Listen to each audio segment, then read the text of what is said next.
How young is too young to let your kids start doing competition dance? So I was asked this recently, and as a dancer, here are my top 5 things to consider before letting your young child start doing competition dance. The first thing you need to consider is, are they in other sports, especially spring sports, because spring sports are going to overlap with competition season. That's going to be like softball, soccer, all this stuff. I see a lot of little kids that have softball practice during their competition and they're missing all these practices, they're missing their games, or they're missing dance practices to go to their games. And it really just causes conflicts for everybody and a lot of stress for that parent and that kid. I personally did not start competition dance at a super young age, but when I did, I had to quit soccer.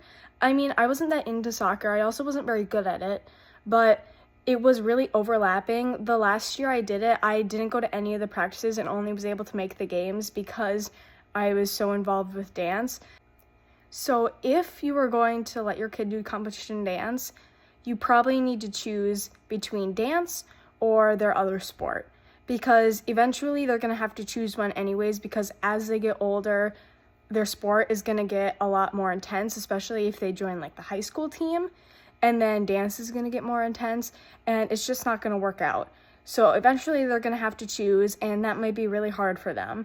So as a young kid, it's very hard to make that decision. So you might just want to keep them in recreational dance so that they're able to do dance and their sport at the same time, and just figure out which one they like better so that when they're older, then they can choose, do I want to continue dance or do I want to continue this other sport? Kind of on the same lines, but do they actually care about dance? Sometimes it seems like they do, but really the parent just wants to keep their kid in dance because they like it, which is totally fine. But competition dance is a whole other level than just recreational dance, and it's a lot of pressure. So if they don't actually care about it, know that the child is taking the place on the team that somebody else that actually cares could be in. So if your child doesn't really care that much about dance or is just in it for the fun, they're not really serious, it might not be time for them to start